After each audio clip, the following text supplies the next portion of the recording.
Bienvenue à la communauté d'études quotidiennes de la Bible. En ce jeudi 28 mars, le titre de notre méditation est « Besoin d'amour et d'acceptation ».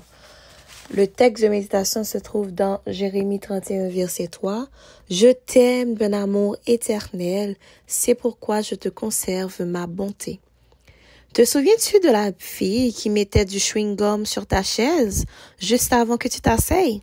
Ou du garçon qui prenait ta tête pour un instrument à percussion? N'aurais-tu pas voulu être magicien pour les faire disparaître? Mais tu n'y es pas parvenu. Et peut-être même ne t'es-tu pas senti mieux en apprenant que tu devais aimer tes ennemis. Comprenant comment Dieu pouvait-il s'attendre à ce que tu aimes ce genre de personnes? Il existe en Jamaïque un fruit appelé sweet cop. Il s'agit d'une sorte de fruit de la passion, également appelé mahauka ou parchita. Il est rond et possède une coque dure qu'il faut briser. Une fois ouvert, on voit des petites graines recouvertes d'une sorte de gelée douce et sucrée. Les gens sont aussi comme ça. En général, la dureté de l'extérieur est une carapace qui cache un intérieur doux et parfois peu sûr de lui.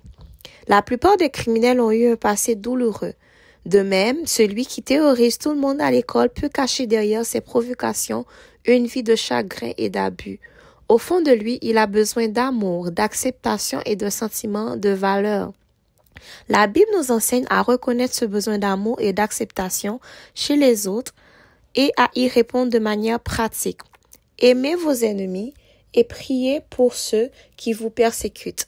Alors vous serez fils de votre Père qui est dans les cieux, car il fait lever son soleil sur les méchants et sur les bons, il fait pleuvoir sur les justes et sur les injustes. Matthieu 5, versets 44 et 45. En faisant cela, il se peut que très vite ces personnes cessent d'être des ennemis et deviennent des amis. Dans certains cas, il est difficile de démontrer cette acceptation à ceux qui vivent dans une relation plus étroite avec nous. Comme notre famille souvent, nous nous attendons plus d'eux.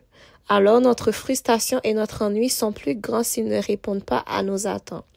Accepter les personnes qui font des choses qui nous déplaisent ne nous est pas naturel, mais Dieu attend de nous que nous le fassions. Le Christ, maître de l'amour inconditionnel, se tient prêt à te donner la force nécessaire pour prier pour les membres de ta famille et les autres personnes avec qui tu entretiens des relations suivies. Acceptes-tu de relever le défi d'aimer sans condition? C'était la méditation quotidienne des jeunes en date du 28 mars ayant pour titre Besoin d'amour et d'acceptation. Le texte de méditation se trouvait dans Jérémie 31, verset 3, qui nous dit ceci: « Je t'aime d'un amour éternel, c'est pourquoi je te conserve ma bonté. » Demandez à Dieu de vous donner la force nécessaire d'aimer vos ennemis et de prier pour eux, pour que eux aussi ils puissent recevoir l'amour de Dieu. Merci d'avoir participé avec nous à la communauté d'études quotidiennes de la Bible. Nous demandons à Dieu qu'il puisse continuer à vous bénir et à vous garder. Merci, au revoir.